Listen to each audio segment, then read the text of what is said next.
Good evening and welcome to the live show with myself and my partner in crime, Mr. Larry. Larry, how the devil are you? I'm doing great, Brian. How are you, my friend? You know what? I'm doing all right. I've got such a husky voice right now. I think I might be auditioning for the next Barry White, tribute act. But that is another story for another time. But yeah, it's Wednesday, the 1st of March. How the year is getting on, and we've got an action-packed episode today. But I just wanted to thank everyone watching, listening. Please hit subscribe, like. And also comment as well, because we can do a wonderful thing here where we can get your comments on our screens. So what have you been up to, Larry, for the past few days? Anything exciting? No. I grabbed a couple more things to add to my collection behind me. But other than that, it's just been work and being at home. Oh, do you know what? Do you always, you know, when you go out buying stuff, do you have to get it authorized by the wife? Yes. Yes. Do you know what? We secretly want to make out that we don't. But we do, don't we? Yeah. So one of the things I recently got, I sent you a picture of it earlier in the week, was NECA did Gremlins. Has been doing the Gremlins line, and I've always loved Gremlins. Gremlin 2, I've probably watched Gremlins 2 100 times, and they have the official Spider Gremlin. And if you remember in Gremlins 2, they take the serum and a lot of them change. There's a bat one, a female one, electric one, but they have the spider. And the spider one is absolutely massive. You can't really see it behind me, but I can see it. See if I can. I can see it. It's on your middle shelf, right in the middle. Yeah, he's like the big one, right in the background. The thing's massive. I had to soak the legs in hot water to get everything attached. So I was sitting there for 20 minutes, and my wife was just looking at me like, "Where are we gonna put this thing?" Well, over the weekend, I had the pleasure of meeting up some friends I hadn't seen for 23 years, because we used to be redcoats at Butlins, and we went to Skegness for the weekend for a 90s weekend. It was amazing. I know some of them are watching, so hello out there. Please, again, if you want to comment and say hello back, you're more than welcome to. But what a great time. So before we bring on some wonderful special guests, friends of mine and friends of the show, I've got to say, The Last of Us, Episode 7, what are your thoughts? Is it getting better or is it getting worse? Be honest. How honest do you want me to be? I was kind of bored by this episode. I was. If I remember, my son was telling me that this was just kind of like a trying to think of the word I'm looking for, but it was kind of an add-on to the game. They added on later. It was the downloads, and expansion pack type deal. and that's what it felt like. It just felt like a side quest, Mm. and didn't really give me anything more. I was more interested in what was happening with Joel, Yeah. and him being hurt, and I want to see Ellie try to get medicine and all that. There's like more stuff coming up, and Mm. like this just felt like it kind of stalled the show for me. I think this episode is a bit like when you watch The Walking Dead, and they have certain episodes that are like just fillers. It's just Yeah, to 100%. bridge that gap. And as it was mentioned earlier, I think Steve, who's coming on in a second, mentioned this episode. So we've got episode 8. So we've only got 2 episodes left, to be honest. But we're going to get The Last of Us Part 2, so a second season. So I just cannot wait. But yeah, so this week we're talking about movies that make grown men cry. So I'm going to, introduce some friends on in here in a second. But I've got to say we've got the bridal reloved Encastor saying hello. Or Ali here also suffered from a husky voice after the weekend. I think everyone is. When we get Steve and Mike on in a second, I think I'm gonna have to talk like this for the rest of the show. I know. It's going to be apparent that we all had a very shouty weekend. So I want to introduce some friends on board to talk about what movies make grown men cry. So here we go. We welcome Steve and Mikey. Hello, guys. How are you? Can you hear it? Good evening. It just went. I was waiting for Mike to go. Oh. So normally on our podcast, I start talking first. Well, thank you guys for coming on to the show to, chat a bit about what movies make grown men cry. But Mikey, I know you don't often say this a lot, but apparently you've got a podcast with Steve. If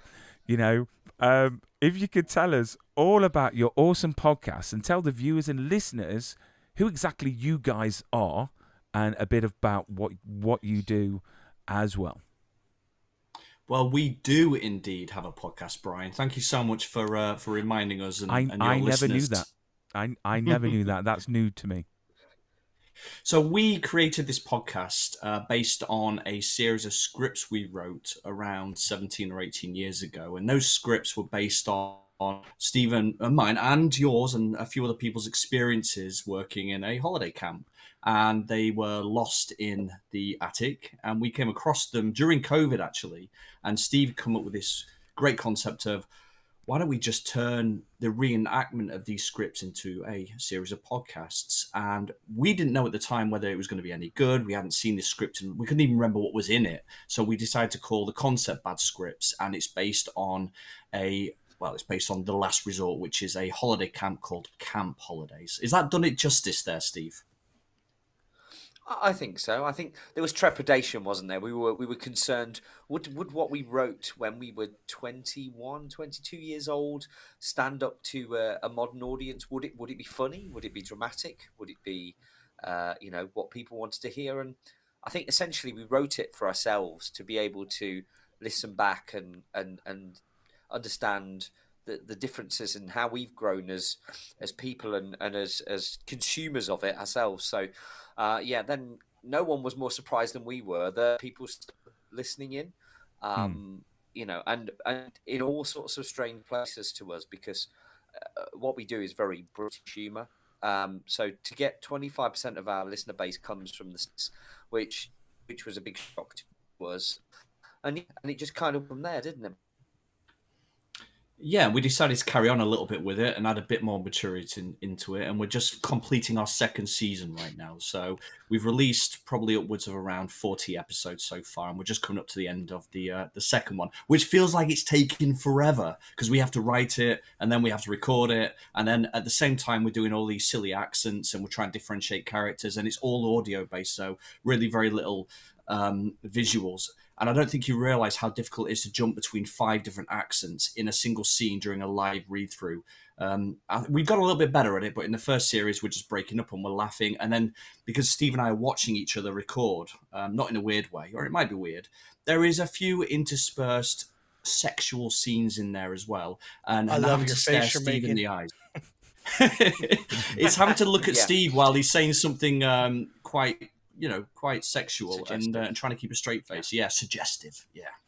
Well, I am sure that you've got plenty more material after this weekend that we've just had. So I'm sure that Bad Scripts is going to keep on going for many, many years to come. But yeah, so you can catch that on, I presume, on the majority, if not all, the podcast platforms out there right now. Give it a listen. It's a great listen on your long journeys if you're commuting or you just want to chill out in your back garden in the cold. It'll keep you warm. So let's talk about movies that make you cry. So we'll start with Larry. Larry, so I gave everyone a task and we spoke about this and we said, let's pick a couple of films each that really affect us, because some people think that it's not acceptable for men to cry at movies. And I've always been taught that crying at movies just shows that you've got a big heart, and there's nothing wrong with it at all. So, Larry, what was the first movie that you picked that really has made you cry, and why? The first movie I picked was the movie called The Road, with starring Viggo Mortensen. It's a movie I watched maybe like 12 years ago. My boys, who are 15 and 16 now, they were real young. I was a fairly new father. They're only a year apart, my older two boys. And this movie, can I spoil a little bit, like just to kind of? To be honest, we are showing a few videos that is probably spoiling a lot for the actual film. So if they haven't seen it, well, tough luck. I don't know if you guys seen this movie before, but it's a bleak movie about the apocalypse. It's not a zombie apocalypse. It's about the whole world's dying. So a lot of people have turned to cannibalism, and they're trying to get whatever food they can, and the movie opens up with the Viggo Mortensen showing his son how to shoot himself in the head, like how to use the gun and how to pull the trigger, because they only have 2 bullets left. And they explain that the mom just one day up and left because she couldn't bear to watch her loved ones suffer in this world. Like she just took off, and by the end of this movie, like I was working midnights at the time, so I was up at like 2 o'clock in the morning watching this movie. I heard it was a really good movie, and I had tears just running down my face. Like I said, I don't want to ruin too much about the ending, but like the whole point of a father like trying to talk his son into shooting himself, and shooting him, just completely broke me, especially as a new father. Like, no joke, I got up in the middle of the night and I looked in my boys' room as they're sleeping in their bunk beds. I just wanted to wake them up and hug them. And by the end of that movie, Do you know what? I've never seen it. I don't know about you, Steve or Mike. I've never seen this movie, and would you say it's a movie to watch when you're in a, well, I don't know. I mean, when's the perfect time to watch a movie like this? I really don't know. Like, it's a movie that I thought was absolutely excellent, but I never wanted to watch again because of how it made me feel. Because it's a dark, bleak movie about, like, it actually goes through like the worst of humanity and the best of humanity. Because his son always looks for the best in people. Like they meet this old man who's doing really bad, and they try to help him. Meanwhile, the dad's like, no, we can't trust anybody. We got to do what's best for us, because there's people that'll turn around and kill you. And I think that's why I never went back to watch it. It was just far too bleak. But I have a question for you on that point, Larry, and that is, if you watched it without sons before you'd had children, do you think you would have had the same reaction to the film? I really don't know. And there's some movies we're going to talk about a little bit later that you guys brought up, and I didn't have those kind of reactions to it. But like even with my next pick, you'll notice like stuff with kids have gotten to me as I've gotten older. And that even watching something like Zachary Levi Shazam and watching the mother say, "Oh no, I didn't want you." Like that's the kind of stuff that gets me. And then we're moving on to the next one, which you chose, which is The Room. Not Room with Tommy Wiseau, but that makes me cry for another reason. Oh, hi, Dave. Oh, hi, Mark. I don't know why I said Dave. But Room, was one of the first times that I really knew who Brie Larson was. This is before Captain Marvel. Um, but this movie that's based off of a true story. I believe she won an Academy Award for this, but it's about a woman who was kidnapped and locked away in a room for 7 years. And then I'm gonna try to be like decent about how I say it, but she was forcibly impregnated, and she raised her son for 7 years in this room with the guy coming in and out, doing what he wants with her, Wow. leaving, and she had to fake his death, to try to trick the guy, her captor, into trying to dump the body. And the part in the movie that absolutely broke me is that the little boy, he unwraps himself out of this. He's wrapped up in a rug, and he unwraps himself, and this is the first time he's ever been outside, and he just shuts down and breaks down because he's never seen the sun before. And like that moment, like just absolutely like just tore me apart from the inside out. Because like you'd have to, like, wow, I've never had this experience. I've never felt the sunlight. I've never had fresh air. And I'm going through this horrible traumatic thing that he's only known as his life up to that point. Wow. Just I mean, I again, this is a film I've never seen or never heard of. I think I'm familiar with the story. Was the story based? Was it based in somewhere like Sweden or somewhere bizarre like that? Or I really don't remember. I know there was a book, like there was a book for it, but I Hmm. really don't know much about it other than that. But like, man, like it's just one of those movies that, like, I was gonna pick The Lion King because there's stuff in The Lion King originally, and I messaged you today because my wife's like, because I was talking to her about the subject, and she's like, remember you were telling me you cried about The Room, and I'm like, oh yeah, I forgot about that movie. But being the Lion King is another thing. It has to deal with child. When Hmm. with the scene with Mufasa trying to save Simba, with Stampede, and Jonathan Taylor Thomas, like, dad, like, as a father, that's the kind of stuff that just breaks me. Mm. I mean, I've got to say, you mentioned earlier on about one of those films that you've seen once and you'll never see again. The next film, which is one of Mikey's choices, I've got to say, I've only seen it once, and that was when I was a kid. And I was a massive fan, but then I didn't want to watch it again.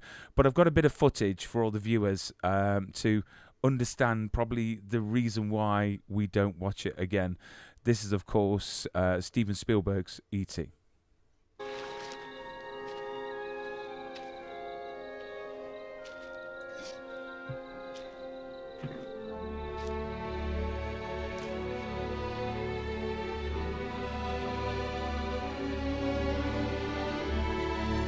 Come. Stay.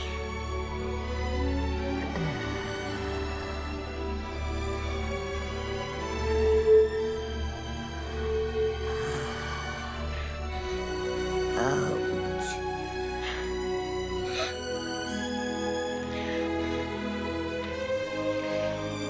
Ouch.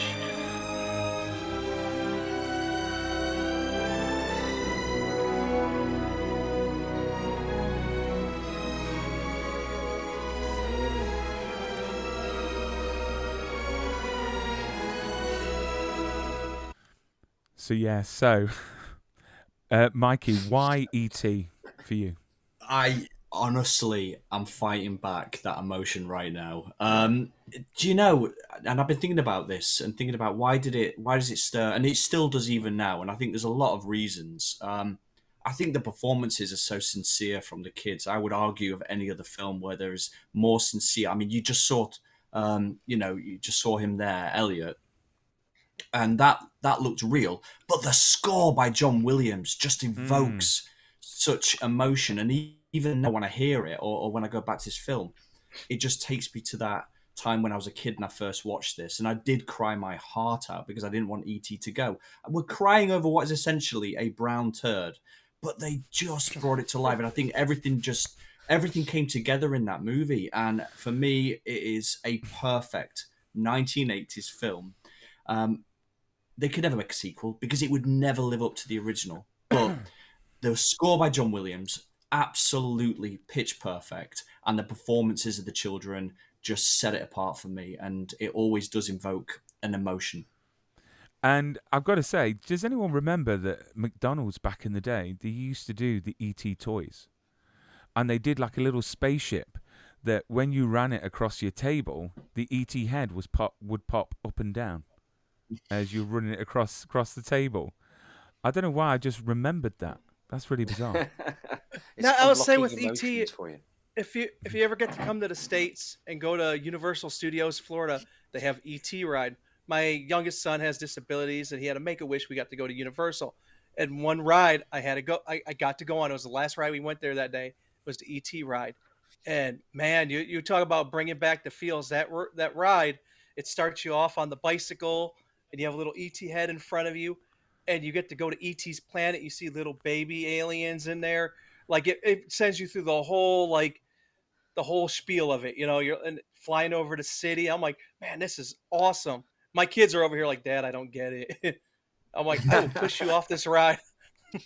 But it's a similar theme, Larry, to what's important to you. You know, you've talked a lot in your movies about family and your children and how important that is. Well, E.T.'s the same thing. It's about a family going through a separation, which is what it was. And we all know, I mean, if you know the story and you know about Spielberg writing that film, and it's about Elliot finding someone who can fill that gap as a mechanism, as a means to move forward and to find some acceptance and realize that the loss he's facing with his dad leaving isn't, you know, that he's been plugged by this brown turd that's turned up. And E.T. is also, sorry, I get so passionate about this, only E.T.'s also missing his family. He's away from home too. He's alone and needs that companionship and that friendliness. And it's just full of comedy. And I think probably Spielberg, as much heart as he could ever pump into it, he's pumped into that film. And I've got to say, I love how you call E.T. a brown turd, and I think you do that on purpose to separate yourself from the movie because obviously you're quite passionate. So you're pushing him away by calling him a brown turd. I just tell you, Brian, you got to rewatch it, but make sure you don't watch the special edition because they made like a CGI version of ET in some scenes, and it looks god awful. A big brown But turd. if you do watch that, if you watch that scene back again, just watching it for the first time in years, then why does E.T. so vigorously massage Elliot's shoulders when he hugs him? If you watch it back, you'll see again. Oh no! Don't ruin it! Don't ruin it! You know, I'm not saying, you know, but Is that my uncle? Oh dear. Oh dear. But yeah, it was different back then. So Mikey, what was your second choice, sir? Well, my second choice will be no surprise to anyone if they've seen this film. It does invoke emotion. It does have you crying at the end, unless you've just got a heart of stone. Based on a real life situation, a saviour of thousands of families and generations since, Schindler's List. Do you know what? I haven't got any footage, unfortunately. But this film, I've got to say, was just a masterpiece because, you know, lest we forget, you know, what had actually happened. And obviously this, if I'm right in saying, is based on a true story then? Because I'm just trying to think back. Obviously the true story of what happened out there. But I mean, like the people in them, like Schindler. I always have difficulty saying his name. I mean, for you, what's, you know, I'll open it up. I mean, films like these, do you think they help, you know, make people understand, you know, what had happened back then? And do you think that they did it in a very tasteful, if I can say that, because obviously it's not a tasteful movie. You know, do you think they did it in a, you know, the best way that they could? I think so. So it's based on the book Schindler's Ark, and I know it was a really personal film to Spielberg. He'd just come off making Jurassic Park. He ran off to do this one, and you know, it's part of his heritage. It's part of his family, and I think it should be a reminder of the horrors that we faced only a few generations ago. The bit that really gets to me, though, and it's probably the bit that gets to everyone, is, you know, Schindler goes through a massive character and story arc in this, which mirrored what happened in real life. He was making money off these factories. He had, you know, Jewish people that were enslaved working in these factories. And at one point, there's a redemption in there. But I think at the end, when he was just one more, he bankrupted himself buying, you know, families. And that bit right there of I could have just done a little bit more, that gets me right there, because you can feel it. Mm. And I remember watching it, and it is an emotional movie. It really is. It's quite a long movie as well, if I remember rightly. It's a really long film, and also it's been made in black and white with splashes of color to invoke certain situations that happen, like the little girl in the red coat that's walking around, and then you just see her on a pile of bodies, just absolutely horrific. And even you watching it, you feel anger, you feel sorrow, you want to do something about it. You want to, if I was there, could I have done something? Could I have made a difference? You know, under great tyranny as well. And what he did was really, really dangerous. And it went unrecognized for years. And then Spielberg made this film and brought it into everyone's consciousness. And now everyone knows who he is based on that. But many people didn't before that. It was just one of these stories that happened during that 6 years of warfare, where we, as a world, allowed that horror to happen. But this is why I like films that are based on true stories, because I think that, you know, when you know they're a true story, it's sort of your investment straight away is there from the start.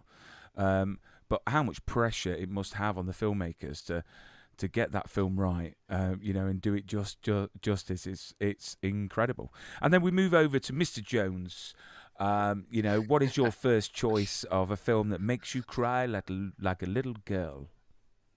Well, this one, I think, because the first time I watched it, I was a kid. And then that's when it really got me, is The Neverending Story. And I think we've got some footage here. So shall we watch the footage, and then we can go into it afterwards? And this is probably one of the most heartbreaking scenes, and what the film is quite famous for. So here we go. Overtake him. Would sink into the swamp. Doing fine, Nordex.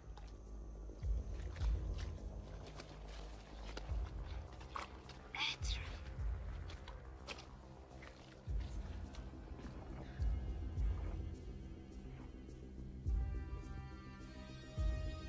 Come on, Ortex.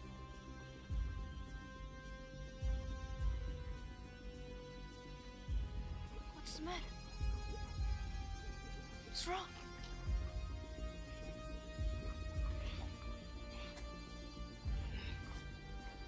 Come on, boy. What's the matter? I understand.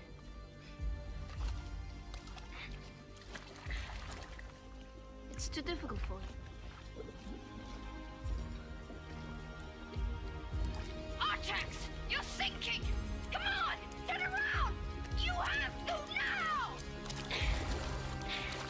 Come on! Artax! Fight against the sadness, Artax! Artax, please. You're letting the sadness of the swamps get to you. You have to try. Right, we'll stop it there, because I think that is such a good scene. We've even had Dan saying, "Why you do this to me?" Which I've got to say, I mean, it's one of the greatest movies. So, Steve, explain more. Why has this cemented itself into your sort of life as a movie to shed your tears to?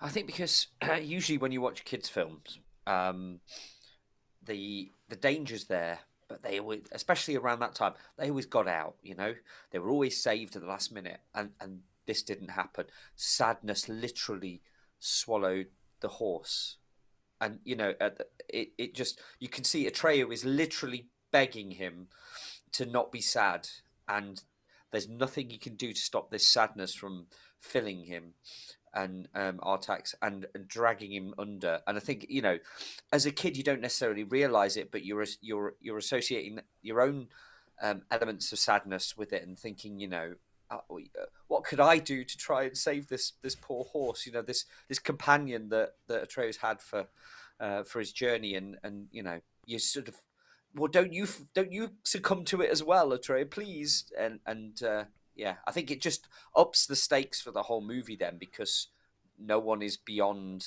this, and so it broke me at the time, and yeah, I even now a little bit of lump in the throat, you know.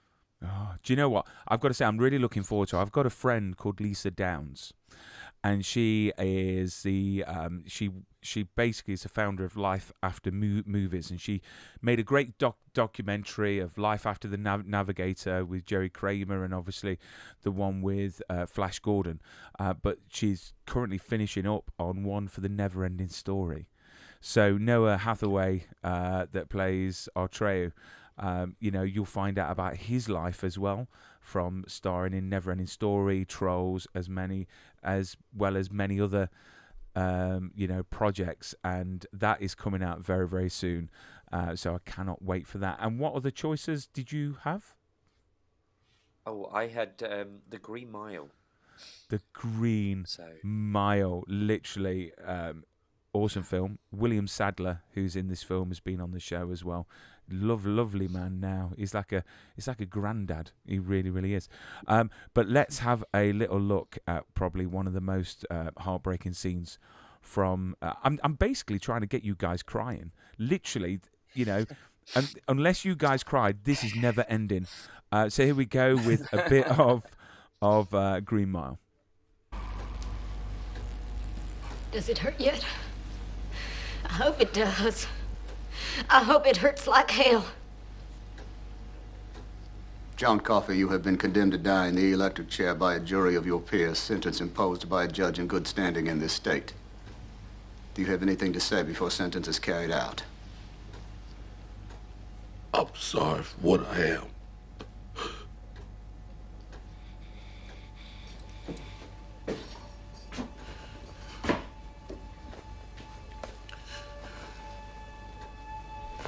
Please, boss.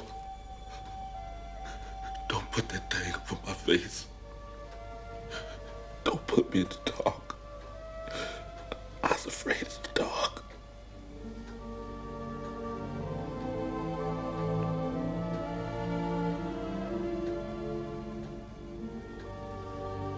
All right, Joe.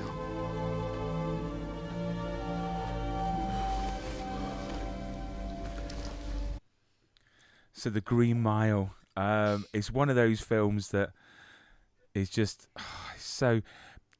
It's basically like my kids at night time when I put them to bed and I turn the lights off and they go, "Please don't put me in the dark, Daddy." But do you know what? I've got to say this film is just stunning how it's made. But Steve, why The Green Mile? I could say because the thing that made me cry most was Tom Hanks' prostate in this, because that did look really painful, brought a tear to my eye. But no, I think it's the childlike innocence of John Coffey and his will to do good and just, I don't know. There's something there. There's no way he's ever gonna escape this. And you can see, and just after the scene you showed there, literally all the guards in tears. They know they've got to put this man to death. They know there's nothing they can do about it. But it's the last thing they want to do, and they basically love him. And you can see from the whole kind of him saying he's afraid of the dark. This giant of a man, and he really is so innocent in his own self. And for me, it just makes it that more poignant that innocence still had to be extinguished, and yeah, that's what drove me to tears. And even more poignant that Michael Clarke Duncan has also passed in real life, and that brings an additional level of sadness to me as well. He cut short in what was looking like an absolutely amazing career. I mean, this film will always be on the same level as films like Shawshank, films like that, where they're so well written and so well made, and will always be one of those films that is always going to be remembered to be one of the classics, which I just think is just fantastic. Really, really is. So that is The Green Mile, and then I was having to think of what films make me cry, and like Larry knows, because Larry's known me for quite a few years now, and you, Steve, as well, and Mikey. I literally cry at anything. Do you know what I mean? It's like any emotion, I am there, I am living that character. But I thought to myself, what one film would I say is just spectacular in the way it's made and the story and the acting. And I've actually chosen Captain Phillips. I don't know if you've seen this movie, but literally the moment that I cry at is right at the end. This film is based on, again, a true story. So straight away, someone says, "Have you cried at Showgirls?" Yes, the way they treat her. She's just a dancer wanting to make it. Do you know what I mean? And she's got to go through a few things and do a few questionable I cry at things. the pool scene because I'm still confused by it after all these years. Exactly, but I've got to say it's good cardio, and it's apparently good exercise. So, but yes. Anyway, Captain Phillips. Captain Phillips. It's really Actually, bad that I Brian, know which scene Mike- you're talking about, Larry. Mike does a good impression of Captain Phillips. Actually, was it of the pirate? You did. I'm sure you did that before. I think in the text, and I think I've actually done it out loud, Steve. Thank you very much for that. I am captain now. That's Look at the me one. now. I am captain. But yeah, so this film literally must be included in every bit of training in every single acting school across the globe, because Tom Hanks in this movie delivers such a powerful, understated performance where literally these actors normally have got to really give it everything for their performances. But I want to show you some footage of the end, and you look at the acting and how amazing you can basically see the emotions going through his face as he's acting. So here we go. This is the end scene. Captain Phillips, please come in. Have a seat. Try my shoe. I'm Chief O'Brien. I'll be your corpsman today, okay? Can you please tell me what's going on? Can you talk? Can you tell me what's going on? Yeah, I'm okay. Are you okay? Because you don't look okay. Are you in any pain right now? Are you in any pain right now? Right there on your side. Okay. Let me see it really quick. Can you lift up your arm a little bit? Does that hurt? A little bit? Little bit. Okay. Is it tender? Go ahead and put your arm down. Okay, I need you to look at me. I need you to calm down. I need you to breathe. There you go. Deep breaths. There you go. Very good. Awesome. Now I want you to relax your arm. Okay, we're gonna put this little thing on your finger and we're gonna get your heart rate and your oxygen level. Make sure you're breathing okay. Okay. I want you to keep doing that, okay? What happened to your head? Captain, can you tell me what happened to your head? There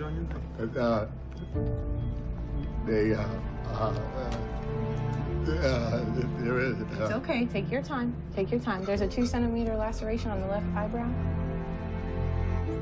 It's okay. It's all right. Okay. It's okay. Okay. I want you to look at me and I want you to breathe. Do you understand? Yeah, Gotcha. yeah. Okay. All right. There's about a 4-centimeter gap.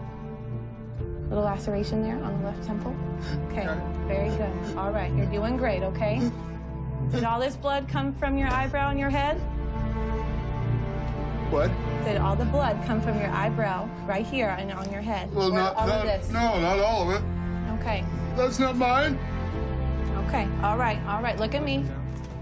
Okay. We're going to lay you down, okay? Yeah. All right. Yeah. I want you to lay down nice and gently. Nice and gently, okay? You're okay. I got you. There you go. Very good. Captain, you're safe now, okay? So, yeah. I mean, that acting, literally, that just show, it's just amazing. That moment for me, I was in tears because literally I felt everything that he was putting on screen. I mean, has anyone else seen the movie, I presume? I haven't. Haven't you? Oh, what? No. So, I mean, for the guys that have seen it, what do you think? Did it make you cry? Yeah, absolutely.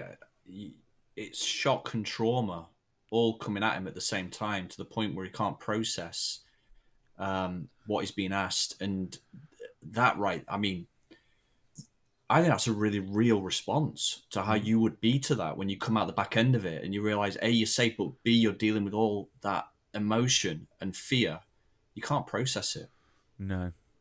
And again, it's one of those movies, again, you wouldn't necessarily think that it will make you cry.